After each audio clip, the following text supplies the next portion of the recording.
Vamos falar hoje sobre Harad e os Haradrim, aquele povo que chegou nos campos de Pelennor em O Retorno do Rei, montados em seus elefantes gigantes. Fica comigo até o final desse vídeo. Harad, ou Haradwaith, era a pouco conhecida e imensa região localizada ao sul de Gondor e Mordor, na Terra-média. Os homens de Harad eram conhecidos como Haradrim, ou Southrons, os sulistas. Muito pouco se sabe sobre as terras do sul, além do grande mar de Iringil, o qual surgiu a partir da queda da lâmpada Ormal, ainda na Era das Lâmpadas. Harad fica entre o mar de Belegaer, a oeste, e Khand, a nordeste, e é dividida em duas províncias principais, Harad próxima, Nir Harad, que é a região mais próxima de Mordor e Gondor, e Harad distante, ou Harad extremo, Far Harad, mais próxima da cidade de Umbar. Harondor, também conhecida como o sul de Gondor, era uma zona no extremo norte de Harad, entre as exuberantes e verdejantes pastagens do lado de Gondor do Anduin e as inóspitas dunas de areia no extremo sul, e foi disputada por Gondor e Harad. A maior parte da Harad próxima é deserta, e Gollum descreveu aquela região como um lugar onde o rosto, amarelo, o sol, no caso, é brilhante e terrível. A fronteira entre Harad próxima e Harad extrema não é muito clara, mas a região é imensa em comparação com outras regiões da Terra-média. Como eu disse há pouco, a região de Harad é a mesma onde milênios antes esteve a lâmpada Ormal. Durante a Primeira Era, quando a raça humana despertou em Hildorien, uma parte deles seguiu para Beleriand. Estes eram aqueles das 3 casas dos Edain, que chegaram primeiro na parte oeste da Terra-média, as casas de Beor, Haleth e Hador. Um outro grupo permaneceu ainda no leste, e deste, uma parte deles se estabeleceu nas terras orientais de Rhûn, enquanto outros seguiram para o extremo sul e se tornaram os Haradrim. Um outro grupo seguiu também para o leste e entraram em Beleriand, e ficaram conhecidos como os Lestenses na Primeira Era. Destes, alguns lutaram ao lado dos Eldar e dos Edain contra Morgoth, e outros lutaram ao lado de Morgoth, cometendo traição. As tribos de Harad foram divididas como aquelas de Harad próxima e Harad extremo. E havia muitas tribos dos Haradrim. Muitas eram hostis entre si, inclusive. Aqueles de Harad próximo são descritos como um povo de pele morena, com cabelos pretos e olhos escuros, enquanto aqueles de Harad distante tinham pele negra. Estes homens que permaneceram no sul da Terra-média na Primeira Era não tiveram contato com os Eldar de Beleriand, e isto teve um ponto positivo e um negativo. Por um lado, eles não precisaram participar das guerras que assolaram os elfos e os homens neste período, mas por outro, eles deixaram de ser instruídos no conhecimento riquíssimo que os Eldar podiam lhes dar. E, ao mesmo tempo, depois que as guerras cessaram e a Segunda Era iniciou, os Haradrim ficaram presos entre duas forças em colisão na Terra-média, os Númenóreanos e Sauron. Por um tempo durante a Primeira Era e início da Segunda, os Haradrim viveram isolados do mundo, nas terras vastas ao sul, das quais sabemos muito pouco. Quando os homens de Númenor começaram a navegar para o leste por volta do ano 600 da Segunda Era, eles aportaram primeiramente em Lindon, onde fizeram amizade com o rei dos elfos, Gil-galad, e Círdan, o senhor dos portos cinzentos. Eles exploraram as costas da Terra-média, incluindo as terras costeiras de Harad. Por volta do ano 1200, os Númenóreanos fizeram assentamentos permanentes e construções nas costas do sul da Terra-média. Antes de caírem no mal, os Númenóreanos inicialmente fizeram muito bem às pessoas que habitavam essa região, ensinando-lhes muitas coisas sobre agricultura e artesanato, e traziam-lhes dádivas como vinho e trigo, e tinham piedade deles, pois eram muito necessitados de conhecimento e de bens materiais. Os Númenóreanos construíram então a grande cidade portuária de Umbar, que se tornou um local muito importante ao sul. Por outro lado, Sauron também estava agindo, mas não para ajudar os homens, mas sim para corrompê-los, e ele fez isso com os homens do Oriente, mais acima nas terras de Rhûn, e também com os homens ao sul, os Haradrim.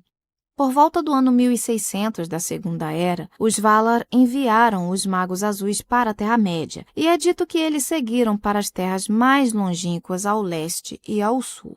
Apesar de os Haradrim serem mencionados como um povo cruel em O Silmarillion, havia aqueles que se rebelaram contra Sauron, mas esses tinham pouca liderança entre eles. Assim, os Magos Azuis, ao viajarem para suas terras, ajudaram esses homens a fazerem a oposição necessária à opressão de Sauron, enquanto buscaram interromper a influência do Senhor Sombrio. No entanto, enquanto Sauron era uma ameaça para Harad, os Númenóreanos acabaram caindo em uma sombra quando começaram a se rebelar contra os Valar e tinham inveja dos Elfos por conta de sua imortalidade, algo que eles passaram a desejar muitíssimo, apesar de sua raça, a dos Dúnedain, terem tido o tempo de suas vidas estendido em comparação com aqueles homens que habitavam na Terra-média.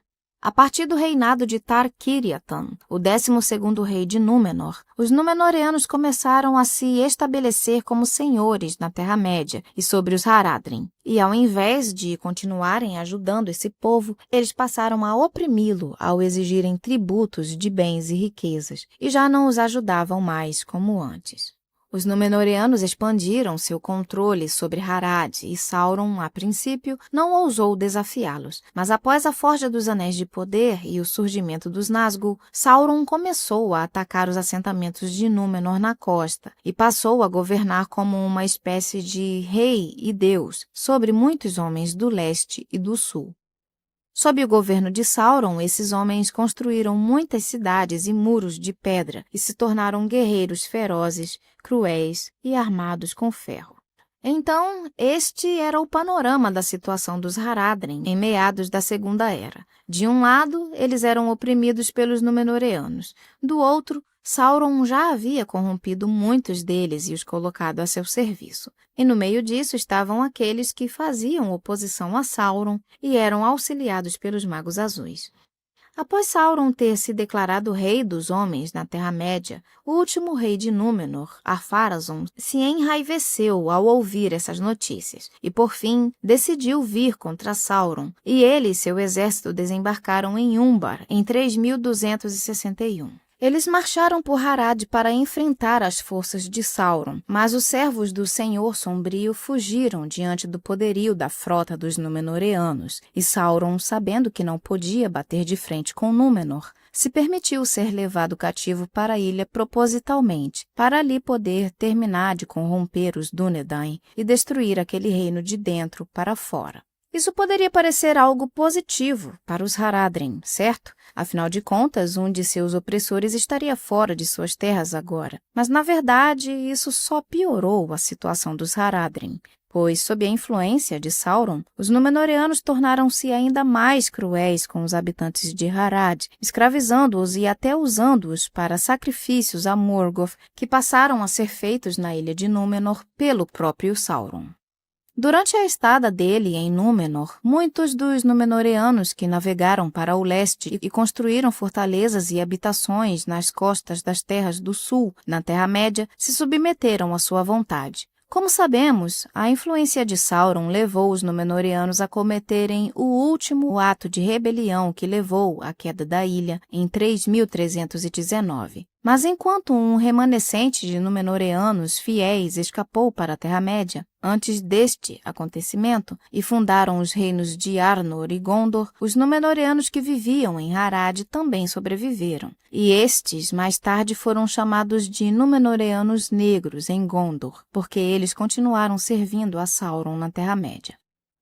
Os Haradrim ficaram de novo presos entre duas forças, os Númenóreanos Negros do Sul e Sauron em Mordor. Mas desta vez, estas forças malignas estavam unidas. Os Númenóreanos passariam a recrutar muitos dos Haradrim para também servirem ao Lorde das Trevas. Séculos depois, durante a Guerra da Última Aliança, Númenóreanos negros e os Haradrim, que serviam a Sauron, lutaram combatendo elfos e homens. Graças em parte ao trabalho dos Magos Azuis em ajudar os bons homens de Harad, as operações de Sauron no sul foram prejudicadas e ele foi derrotado em 3441 em seu combate contra Gil-galad e Elendil.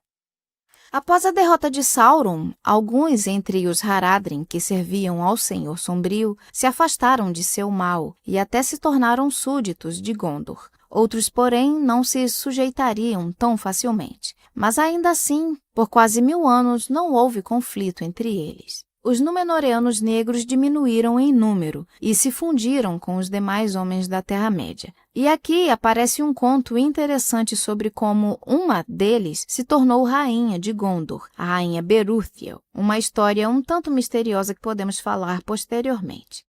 Pouco antes do ressurgimento de Sauron, no ano 1000 da Terceira Era, o conflito entre Harad e Gondor surge novamente. Em 913, o 13º rei de Gondor, Eärnil, consertou os portos de Pelargir e construiu sua força marinha. Em 933, ele assumiu o controle de Umbar, tomando-o dos Númenóreanos negros, atacando tanto por terra quanto por mar. 3 anos depois, no entanto, Eärnil se perdeu no mar com muitos de seus marinheiros e navios. Durante o reinado de seu filho, Ciriandil, os Númenóreanos negros retornaram e sitiaram Umbar com uma força enorme, e em 1015, Ciriandil foi morto. Porém, devido ao poder naval de Gondor, os Númenóreanos negros detiveram o cerco por muitos anos, e o filho do falecido rei, Ciriarher, trouxe uma força tanto por terra quanto por mar, derrotando os Númenóreanos negros e os Haradrim em 1050.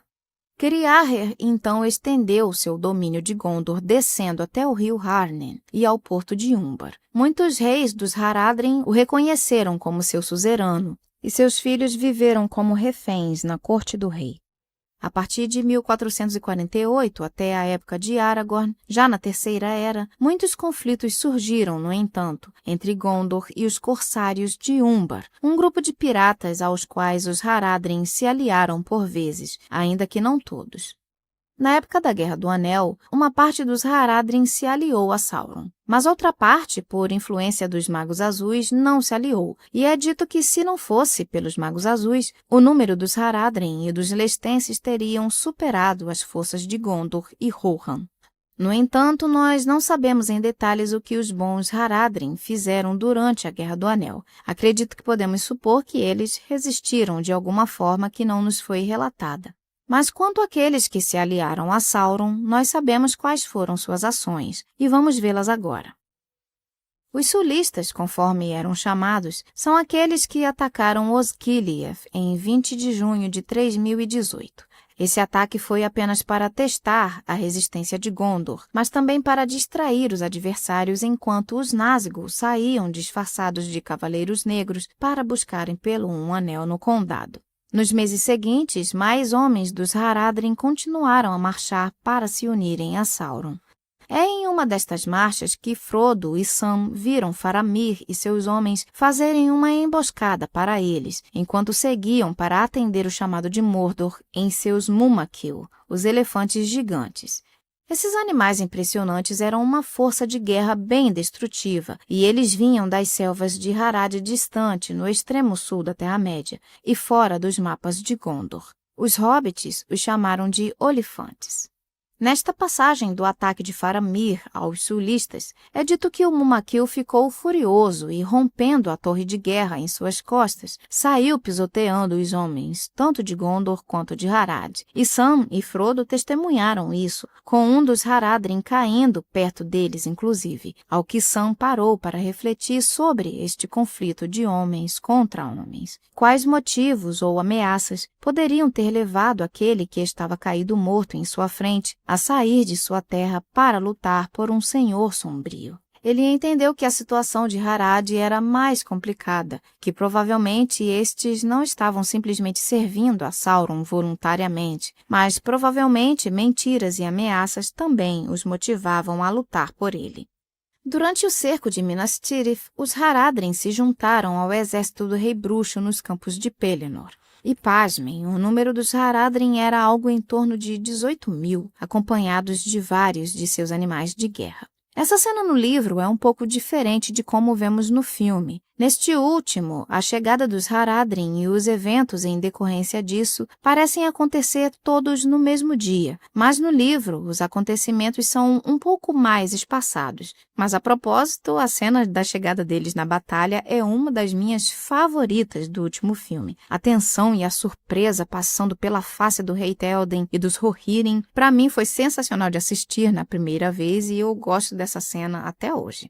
Mas voltando ao livro, quando os Haradrim chegaram na batalha, eles usaram os Mumakil para atacarem as muralhas da cidade a partir de suas torres de sítio. Os Rohirrim já estavam na batalha e, sob a liderança de Théoden, eles combatiam fortemente os adversários, varrendo-os dos campos de Pelennor, matando-os e empurrando-os para as covas de fogo. E iam e vinham como queriam, perseguindo os orques que fugiam deles como manadas que fogem de seus caçadores. Foi aqui que o capitão dos Haradrim se encheu de ódio contra o rei de Rohan, que nesse momento estava com poucos homens ao seu redor. O chefe dos Haradrim deu um grande grito e, exibindo seu estandarte, uma serpente negra em fundo escarlate, investiu contra os Rohirrim.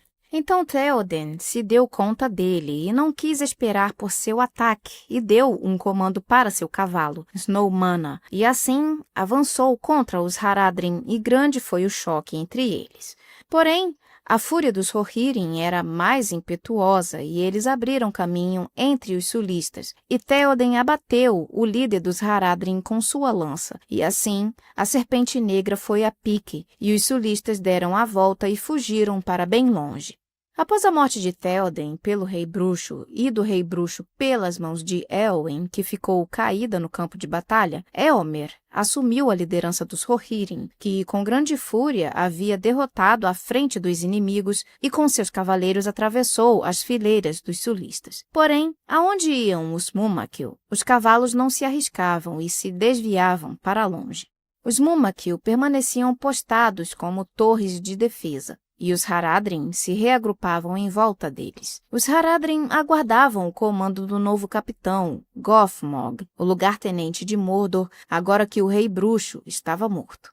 E Gothmog deu a ordem e lançou contra os Rohirrim suas hostes compostas pelos lestenses com machados, variags de Khand, sulistas de escarlate e do extremo Harad, homens negros semelhantes a meios trolls, com olhos brancos e línguas rubras. Estas hostes empurraram Éomer para as docas perto de Harlond, e ele viu os navios dos corsários de Umbar se aproximando, e a esperança dos Rohirrim fraquejou, e Éomer se preparou para conter esta força e aguentar até onde pudessem, mesmo que morressem no fim. Mas não foram os corsários que chegaram, mas sim Aragorn, Legolas e Gimli, acompanhados dos filhos de Elrond, os Guardiões do Norte e reforços dos feudos do sul de Gondor. Essa virada da maré pôs as hostes de Mordor em fuga, e Éomer e Aragorn combateram contra os sulistas e os lestenses até acabar o dia. Mas Gondor e Rohan saíram vitoriosos, e os adversários foram mortos pelas espadas, enquanto outros fugiram e se afogaram no rio Anduin.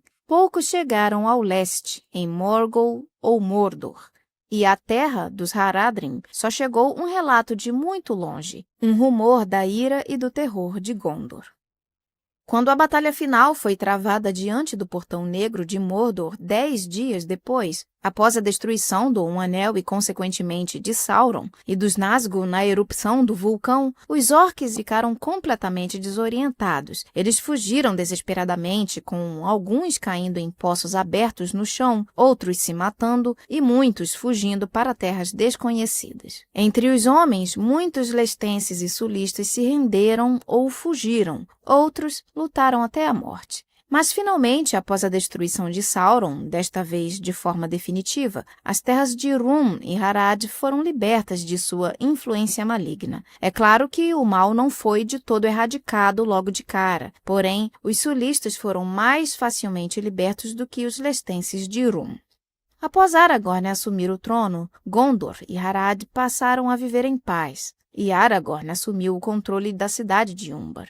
E embora Éomer e Aragorn por vezes precisaram marchar para o sul ou para o leste a fim de manterem a paz, a relação com os homens do sul permaneceu em sua maior parte positiva. Assim, o que podemos concluir é que os Haradrim, assim como os Lestenses, estiveram sob a influência de Sauron por bastante tempo, e muitos deles atenderam ao seu chamado. Mas muitos outros também resistiram a esta influência ao lado dos Magos Azuis e enfraqueceram as hostes de Sauron. Portanto, não podemos classificar todos como povos cruéis. Como vimos, nem todos lutaram ao lado maligno nessa guerra.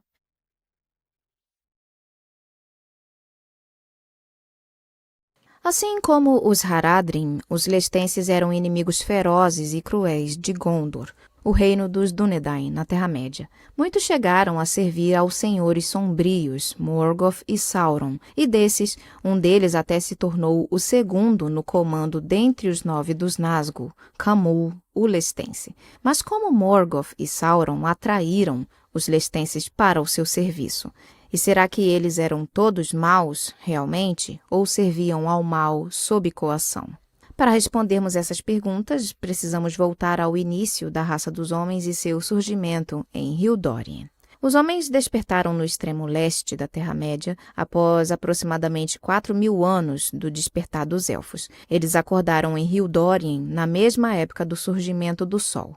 Ao contrário do despertar dos Elfos, os homens não tiveram a intervenção dos Valar para sua proteção em seus primeiros dias. Morgoth tomou ciência da vinda dos segundos filhos de Ilúvatar, e ele pessoalmente viajou para o leste a fim de corromper esses primeiros homens. Por causa disso, uma porção dos homens abandonou seu primeiro lar e partiram para o oeste, e ficaram conhecidos como os Edain, conforme citei há pouco. E eles foram grandes aliados dos Elfos na Primeira Era e eram também os ancestrais dos Dúnedain de Númenor.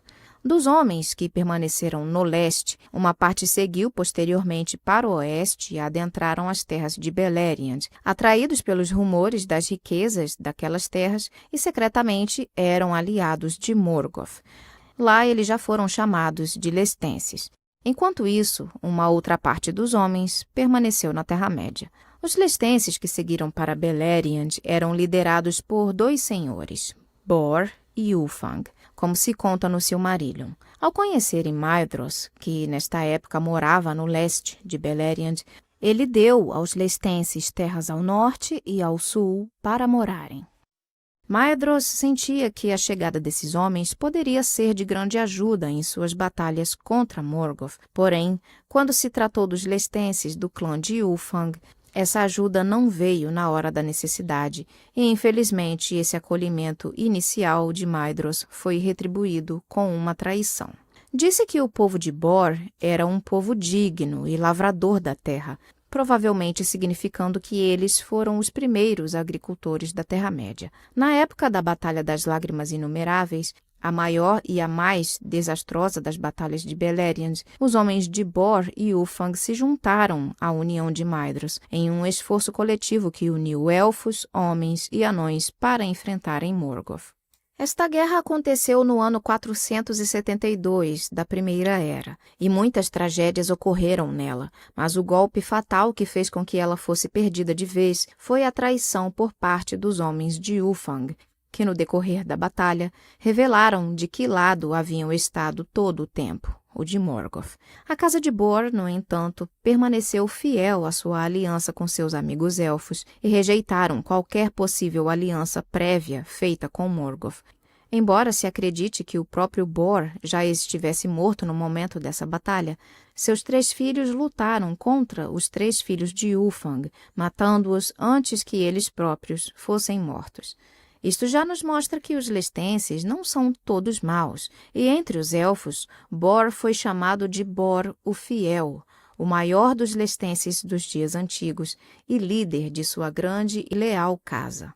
Quanto à casa do traidor, Ulfang, Morgoth lhes prometeu uma rica recompensa por sua traição. Mas quando a guerra acabou e uma boa parte dos elfos foi morta e o restante expulso das terras ao norte, Morgoth negou a eles as terras férteis de Beleriand e os enviou para as terras de Hithlum, as terras de Fingolfin e Fingon, que foram compartilhadas com os Edain, mais especificamente aqueles da casa de Hador. Uma vez lá, Os lestenses escravizaram seus habitantes e muitas mulheres da casa de Hador foram forçadas a se casarem com eles. Sob a dominância de Morgoth e durante este tempo de servidão, muitos lestenses por vezes trabalhavam lado a lado com os orcs, atacando refúgios de elfos que fugiram de Hithlum. Foi nesta época, aproximadamente 16 anos após a Batalha das Lágrimas, que Lorgan, o chefe dos lestenses de Hithlum, capturou o jovem de 16 anos, Tuor, fazendo-o um escravo por 3 anos, até que Tuor conseguiu escapar em 491. Um outro lestense do qual ouvimos falar é Broda, o qual foi morto pelo primo de Tuor, Turin-Turambar, em 495, quando ao retornar para sua casa em Dor-lómin, Túrin encontra Broda governando nas terras de seu pai. Na ocasião, Túrin não apenas mata Broda, mas também muitos lestenses com ele. Porém, isto não foi o suficiente para mudar a situação de sua terra, pois seu povo ainda estava sob o controle de Lorgan. Quando Húrin foi solto por Morgoth no ano 500, ao retornar para sua terra em Dor-lómin, ele confrontou Lorgan, que, assim como muitas pessoas de Hithlum, pensava que Húrin havia se juntado a Morgoth. Assim, Húrin rejeitou a amizade de Lorgan, revelando que ele não era de modo algum amigo de Morgoth. Por subentender que o Senhor Sombrio libertou Húrin com alguma intenção maligna, Lorgan deixou Húrin partir ileso de Hithlum. E nisso ele estava certo, pois Morgoth sabia que a esta altura a liberdade de Húrin, combinada com as mentiras que ele ouviu do Senhor Sombrio por anos, fariam mais mal do que bem. 45 anos depois, os lestenses de Beleriand se uniram a Morgoth na última batalha daquela era, a Guerra da Ira. Como sabemos, Morgoth foi finalmente derrotado pelas hostes dos Valar e foi preso pela última vez. Os lestenses que sobreviveram fugiram de volta para o leste, atravessando as Montanhas Azuis. Após a Guerra da Ira, iniciou-se a Segunda Era do Mundo. Sauron, o lugar-tenente de Morgoth, também fugiu para a Terra-média por medo do julgamento dos Valar e se refugiou no leste e no sul da Terra. Sauron não fez esse movimento aleatoriamente. Assim como Morgoth, ele sabia que esta região era habitada por homens que, ao contrário dos Edain, que conheceram os Elfos na Primeira Era e que agora eram os Númenóreanos, esses eram homens de pouco conhecimento, afastados da luz dos Valar e vulneráveis a influências externas e tirania de seres mais elevados e poderosos, como Sauron. Foi assim que, com sua presença ali, muitos lestenses passaram a seguir Sauron e servi-lo como rei e Deus. Eles então se tornaram maiores em número e poder, construindo muitas cidades e muros de pedra, e na época da Guerra do Anel, os lestenses já superavam em número os homens do Oeste. Sauron, por um tempo, voltou sua atenção para os Elfos de Eriador, iniciando a Guerra dos Elfos contra ele por conta dos Anéis de Poder criados. E após ser derrotado pelos Elfos e pelos Númenóreanos, ele retorna mais uma vez para Mordor e continua a expandir sua influência para o leste, ganhando mais servos e adoradores. Dentre estes homens está um senhor oriental chamado Camul. Sabemos que Sauron conseguiu recuperar os anéis de poder que os elfos haviam forjado sob sua supervisão, com exceção dos 3. Sauron então deu a Camul um destes anéis de poder, a fim de torná-lo um grande feiticeiro e governante entre os homens. Mas assim como os outros 8 reis dos homens que também receberam anéis, Camul, com o passar do tempo, começou a desaparecer e se tornou um dos Nazgûl. Não sabemos muita coisa sobre Camul, a não ser que ele era o segundo no comando dos Espectros do Anel, abaixo do Rei Bruxo de Angmar, e esteve envolvido na busca dos Nazgûl pelo Anel no Condado. Uma luz, no entanto, foi lançada na escuridão dos lestenses e também dos Haradrim, pois, por volta do ano 1600 da Segunda Era, 2 emissários dos Valar vieram à Terra-média para combater as obras de Sauron e ajudar os homens a se soltarem das amarras dele. Me refiro aqui aos Magos Azuis que concentraram suas ações no sul e no leste da Terra-média, atuando de forma parecida como a de Gandalf, que incitava os povos a se posicionarem contra o mal. Após Sauron ser derrotado na Guerra da Última Aliança, os lestenses ficam livres de sua tirania por alguns séculos, mas ainda assim, O mal plantado por Sauron não desapareceria magicamente, e é dito que enquanto ele esteve ausente fisicamente, houve batalhas entre os lestenses. No ano 490 da Terceira Era, os lestenses vieram para o oeste e atacaram os gondorianos entre o Mar de Irún e as Montanhas Cinzas. Eles foram expulsos no ano 500 pelo rei Romendacil. Após 41 anos, eles vieram novamente contra o rei, o que resultou na morte dele, mas seu filho Turambar o vingou, e depois disso as batalhas contra Gondor por parte dos lestenses cessaram. Porém, por volta do ano 1000 da Terceira Era, Sauron começou a se agitar novamente em Dol Guldur, e este seu retorno silencioso agitou e atraiu seres malignos, e os lestenses, por sua vez, também foram atraídos. Isso fez com que eles viessem para aquela região contra os nórdicos que ali habitavam e também os hobbits, que, com a crescente ameaça, resolveram partir para o lado oeste das Montanhas Nevoentas. Os ataques dos lestenses a Gondor foram renovados, e em 1248, eles foram confrontados na grande área entre o Mar de Irún e Rhovenion pelos gondorianos e alguns homens do norte. Por um tempo, segundo os registros, enquanto Gondor passou a enfrentar ataques por parte dos corsários de Umbar e os sulistas, os lestenses desapareceram dos relatos de Gondor e não sabemos o que eles fizeram exatamente neste período. Porém, eles não tiveram paz durante este tempo, pois, nesta época, Sauron enviou emissários até eles, a fim de formarem um grupo chamado de Os Carroceiros. Estes homens organizados por Sauron tinham por objetivo combater Gondor e os homens do norte. Eles eram um grupo bem armado que viajava, obviamente, em carroças, daí o nome, e as utilizavam como proteção quando estavam estacionados em seus acampamentos. Até mesmo suas mulheres, crianças e idosos eram utilizados para defender os acampamentos dos carroceiros quando eles estavam sob ataque, enquanto os carroceiros partiam para a ofensiva. Em 1856 da Terceira Era, Gondor estava numa posição difícil, enfraquecidos pela peste que afetou muitos povos na Terra-média. Isso permitiu aos carroceiros atacarem suas terras e escravizarem seu povo. No entanto, em 1899, os carroceiros foram derrotados pelo rei Kalimetar, de Gondor, e eles voltariam a atacar apenas 45 anos depois desses eventos. Mas desta vez, os carroceiros voltariam com reforços dos Haradrim e dos Variags. Enquanto os Haradrim vieram pelo sul, os carroceiros atacaram do norte e Gondor foi esmagada. E nesta batalha, o rei de Gondor, Ondoher, e seus 2 filhos foram mortos. Os carroceiros pensaram ter vencido a batalha ao matarem o rei, mas eles foram surpreendidos pelo retorno de Eärnil, um dos capitães do rei que havia sido enviado para o sul para combater os Haradrim. Eärnil deu conta dos sulistas e imediatamente voltou para o norte, apanhando os carroceiros e empurrando-os para os Pântanos Mortos em uma derrota esmagadora. Eärnil foi então coroado rei de Gondor e não foi incomodado por algumas décadas. Durante a Paz Vigilante, quando Sauron saiu de Dol Guldur por um tempo, ele se escondeu no leste com o objetivo de conquistar mais reforços para seus exércitos junto aos lestenses. 500 anos depois, um grupo chamado Balkhof se juntou aos orcs das Montanhas Nevoentas e passaram a atacar Calenardon, a região ao norte de Gondor. O regente de Gondor, na época, Cirion, veio contra eles, mas seu exército quase foi destruído. Porém, Cirion foi auxiliado pelos homens do norte, também conhecidos como os Eotheod, depois de enviar mensagens a eles, pois estes eram antigos aliados de Gondor. Os Eotheod vieram então com seus cavalos e assim os Balkhof foram derrotados. Foi este evento que fez com que os homens do norte passassem a habitar em Calenardon, que passou a se chamar Rohan, a terra dos senhores dos cavalos, e seus habitantes Rohirrim.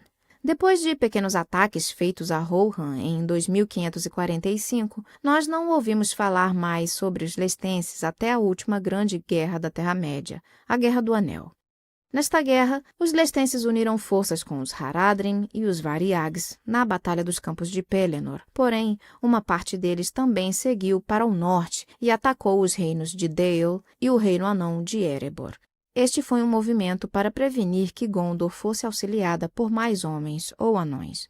Infelizmente, a luta não foi tão bem para os povos do norte, pois neste cerco Adale e Erebor, tanto o rei Brand e o rei Dain Pé de Ferro acabaram morrendo em sua defesa contra os lestenses. Foi a partir da destruição do Anel e a consequente destruição de Sauron que a força e a moral dos aliados foram abaladas, e assim o cerco à Montanha Solitária pôde ser quebrado alguns dias depois, e o exército de Sauron também pôde ser derrotado facilmente.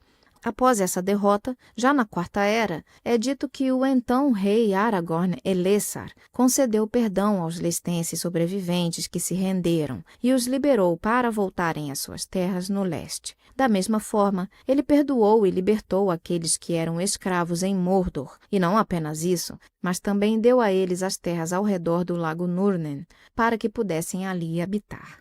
Certamente um passo para promover a paz entre os povos. Aragorn também buscou promover a paz entre os Haradrim. Mesmo após Sauron ter sido derrotado, alguns lestenses que o serviram e eram mais dedicados ainda permaneceram fiéis a ele, e estes chegaram a combater Gondor. E tanto Aragorn quanto Éomer, por vezes precisaram unir forças para continuarem combatendo este mal de Sauron que ainda permanecia. Ao que parece, as correntes do Senhor Sombrio tinham sido presas com muito mais força nos corações dos lestenses do que dos Haradrim. E isto faz sentido, já que Sauron habitou e fez do leste seu refúgio por algum tempo. Certamente nós podemos pensar que tanto os lestenses quanto os sulistas foram os homens que mais deram trabalho e que sempre, desde o início, conforme vimos, foram os mais propícios a caírem no mal e a servirem aos senhores sombrios. Mas, na verdade, assim como os Haradrim, os lestenses não eram todos maus, como podemos ver o clã de Bor, que foi considerado fiel e não se vendeu a Morgoth. Da mesma forma, na época de Sauron, havia aqueles que também não se renderam a ele e foram encorajados pelos Magos Azuis a resistirem à tirania e ao mal. Trabalho este que os Magos Azuis também fizeram junto aos Haradrim, conforme Tolkien nos informa em seus escritos mais tardios. Sendo assim, a história destes dois povos dos homens são bem semelhantes e servem de prova que mesmo em meio a pressões, tirania, maldade, engano e divisão, sempre haverá aqueles que não coadunam com o mal e não se prostram a ele. Os homens do rei, também conhecidos como o Partido do Rei ou Povo do Rei, eram aqueles entre os Númenóreanos que se tornaram hostis aos Eldar e à vontade dos Valar ao longo da história de Númenor durante a segunda metade da Segunda Era. Os homens do rei eram compostos pela maioria dos Númenóreanos que seguiram as políticas de Tar-Ankalimon e seus sucessores para construir o orgulho e a riqueza da ilha. O partido adversário, os Fiéis, era o grupo minoritário que ainda tinha estima pelos Elfos e pelos Valar. Os homens do rei receberam este nome porque contaram com o apoio da maioria dos reis Númenóreanos depois de Tar-Atanamir, que levaram o povo a uma política de rebelião contra os Valar. Lembrando que a causa de toda a insatisfação por parte dos Númenóreanos se deu porque eles consideravam injusto que os Elfos e os Valar fossem imortais e eles não, além de temerem grandemente a morte. Por isso, uma sombra passou a pairar sobre seus corações, e eles passaram a se portar de forma soberba, oprimindo outros homens na Terra-média, em vez de ajudá-los como faziam antes, e se tornando ingratos, apesar de todas as dádivas que já haviam recebido, tanto dos Valar quanto dos Elfos. E ainda mais, os Númenóreanos esqueceram que a morte, o dom de Ilúvatar, era algo sobre o qual nem mesmo os Valar tinham poder. A vontade de Ilúvatar para eles, que deveriam morrer e deixar Arda, era algo que não poderia ser contrariado. Assim, os Númenóreanos negros emergiram do partido dos homens do rei e se afastaram dos Valar e dos Eldar e, consequentemente, tornaram-se vulneráveis à corrupção de Sauron. Muito antes de Sauron ir parar em Númenor, Por volta do ano 1800 da Segunda Era, os Númenóreanos já haviam começado sua expansão para a Terra-média. Dessa forma, domínios foram estabelecidos no litoral e portos foram construídos nas costas da Terra-média. Portos imponentes como o de Pelargir, que era considerado um porto dos fiéis, e a fortaleza de Umbar, que era considerada uma fortaleza dos homens do rei.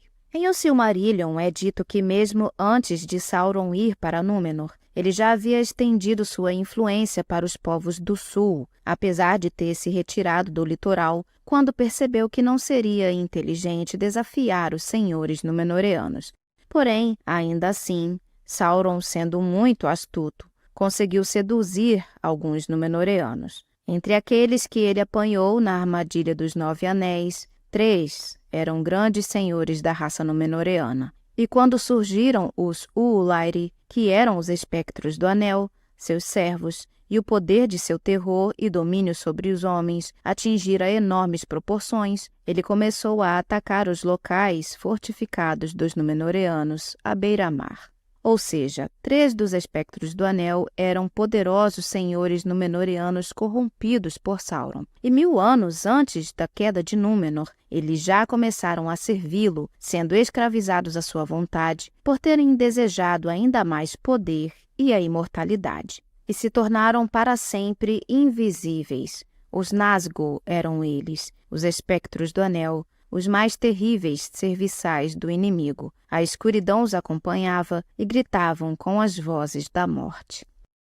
Por volta do ano 3262 da Segunda Era, Sauron foi levado prisioneiro para Númenor pelo então rei Ar-Pharazôn. Portanto, após a vinda de Sauron para a ilha, muitos dos homens do rei que navegavam para suas fortalezas e habitações na Terra-média já estavam curvados à vontade de Sauron. Os homens do rei, obviamente, odiavam aqueles que eram do partido dos fiéis e, consequentemente, odiavam os seguidores de Elendil, que posteriormente fundaria na Terra-média o reino númenóreano de Gondor. Os homens do rei foram posteriormente chamados de Númenóreanos Negros, porque caíram na sombra e, por influência de Sauron, chegaram até a formarem um culto a Morgoth para que este os libertasse da morte. E nesse culto, muitos dos fiéis eram mortos com grande derramamento de sangue, tormento e perversidade, assim como homens que eram trazidos escravizados da Terra-média para este propósito. Quando Sauron retornou em segredo à Terra-média após a queda de Númenor, muitos dos Númenóreanos negros que se salvaram da inundação da ilha por habitarem no continente ainda o serviam. Depois de retornar a Mordor, Sauron precisou de muito tempo para retomar uma nova forma física, e desde que perdeu sua última na queda da ilha, ele não pôde mais assumir uma forma bela aos homens. Por isso, tomando novamente seu anel, ele se revestiu de uma forma sombria e hedionda, e daí em diante seu poder foi somente pelo terror. Ao saber, porém, que Elendil havia escapado da destruição e que agora organizava um reino em suas fronteiras, o Senhor Sombrio se preparou para travar uma nova guerra contra os homens do Ocidente e os Eldar. Sauron então reuniu seus servos e dentre esses servos do leste e do sul, não havia poucos da alta raça de Númenor. Assim, entre esses renegados senhores, poderosos e malignos, estavam Herumor e Fúinor, que subiram ao poder entre os Haradrim, nas terras ao sul de Mordor. A última guerra contra Sauron na Segunda Era foi a famosa Guerra da Última Aliança, que foi formada pelo poder de Elendil e Gil-galad. Portanto, em 3441, Sauron foi derrotado pelos elfos e os homens gondorianos. Isto marcou o declínio da raça dos Númenóreanos negros. Eles diminuíram rapidamente e se misturaram aos demais homens da Terra-média. Embora sua raça tenha diminuído, seus descendentes mantiveram o controle sobre Umbar e herdaram seu ódio por Gondor. Mesmo com essa diminuição, poucas figuras notáveis ainda afirmavam ser da raça dos Númenóreanos negros em tempos posteriores. Uma dessas figuras foi a rainha Berúthiel, a esposa nefasta, solitária e sem amor do rei de Gondor, Taranon Falastur, que governou entre os anos de 830 e 913 da Terceira Era. Berúfiel era possivelmente de uma cidade do interior localizada ao sul de Umbar. O motivo do rei Taranon ter se casado com ela não é conhecido. É possível que o casamento tenha relação com suas extensões do reino de Gondor ao longo da costa ao sul da Foz do Anduin e com suas vitórias como capitão das hostes de Gondor. Como consequência, é possível que tenha sido um casamento diplomático para formar uma aliança ou manter relações pacíficas com o reino de onde Berúfiel veio. Disse que a mulher detestava os sons e o cheiro do mar, dos peixes e das gaivotas. Ela também odiava a casa que Taranon construíra abaixo de Pelargir. Como consequência, ela se mudou e morou na casa do rei em Osgiliath. Berúfiel odiava todas as cores e adornos elaborados e usava apenas roupas pretas e prateadas. Ela morava em aposentos vazios na casa em Osgiliath, mas é dito que ela decorava seus jardins com esculturas de expressões atormentadas sob ciprestes e teixos. É dito que a rainha detestava gatos, mas eles se sentiam atraídos por ela justamente por esse motivo. Então, como eles passaram a segui-la, ela se aproveitou da companhia deles, escravizando-os e torturando-os para sua diversão. Ela então ficou conhecida por possuir 10 gatos, 9 pretos e um branco. Berúfiel treinou os gatos para realizarem tarefas malignas durante a noite, a fim de espionar seus inimigos ou aterrorizá-los, e assim descobrir os segredos obscuros de Gondor para que ela soubesse as coisas que os homens mais desejavam manter escondidas. Já o gato branco, ela o mandava para espionar os gatos pretos e para atormentá-los. Sobrenaturalmente, Berúfiel podia conversar com eles e ainda ler suas memórias. Seus gatos ficaram famosos entre os gondorianos e todos tinham medo deles. Não ousavam tocá-los e os amaldiçoavam sempre que os viam. De alguma forma, a falta de filhos de Taranon foi associada aos gatos da rainha Berúfiel, embora a forma como os gatos afetaram Taranon fosse desconhecida. Eventualmente, o rei exilou Berúfiel de Gondor e seu nome foi apagado do livro dos reis. Ele a deixou à deriva no mar diante de um vento norte em um navio sozinho que foi visto pela última vez voando por Umbar sob uma lua crescente, com um gato no topo do mastro e outro como figura de proa na proa. Apesar de ter seu nome apagado do livro dos reis de Gondor, Berúfiel e seus gatos foram tão notórios que eles ficaram guardados na memória dos gondorianos durante séculos. Até mesmo Aragorn os menciona mais de 2000 anos depois. Outro Númenoreano negro mais notável foi o Boca de Sauron. Ele era o tenente da Torre de Barad-dûr, um servo e emissário de Sauron no final da Terceira Era. Em O Retorno do Rei, lemos: o cavaleiro estava todo vestido de negro, e negro era o seu elmo imponente. Mas este não era um espectro do anel, e sim um homem vivo. Era o tenente da Torre de Barad-dûr, e seu nome não é lembrado em história alguma, pois ele próprio o esquecera. E ele disse: sou o Boca de Sauron. Conta-se que esse servo de Sauron era um renegado vindo da raça dos Númenoreanos negros, que estabeleceram suas moradias na Terra-média durante os dias do domínio de Sauron, e já naquela época o adoraram, estando enamorados pelo conhecimento do mal. O Boca de Sauron entrou para o serviço da Torre Escura, ou seja, Barad-dûr, quando esta se ergueu de novo pela primeira vez. O uso da expressão de novo indica que isso ocorreu em algum momento entre 2942 e 2953 da Terceira Era, e por causa de sua esperteza, foi crescendo cada vez mais nos favores do Senhor. Aprendeu grandes feitiçarias e sabia muito da mente de Sauron. Era mais cruel que qualquer orc. É difícil dizer quantos anos o Boca de Sauron tinha quando o vemos diante do Portão Negro em O Retorno do Rei, já que é dito que, a esta altura, ele já tinha esquecido seu próprio nome. Não podemos afirmar com certeza, mas alguns especulam que o servo e diplomata enviado por Sauron até o rei Dain Pé de Ferro, perguntando por um hobbit e um certo anel, pode ter sido o Boca de Sauron. Infelizmente, a aparição deste personagem no livro é bem breve e não chegamos a vê-lo novamente. Seu destino também não foi registrado em nenhum lugar, mas é provável que ele tenha morrido no ataque ao Morannon. Se ele tivesse sobrevivido, é provável que tivesse sido um dos líderes na retirada dos servos malignos de Sauron após a queda de Barad-dûr, talvez até mesmo voltando para a antiga fortaleza de Umbar.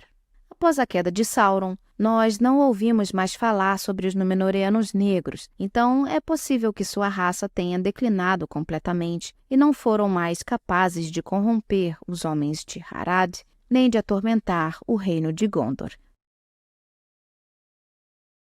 Por hoje é isso, pessoal. Espero que você tenha gostado do vídeo. Se gostou, deixe seu like e se inscreva para mais histórias. Não esqueça de deixar seu comentário também. A gente se vê na próxima. Um grande abraço e valeu!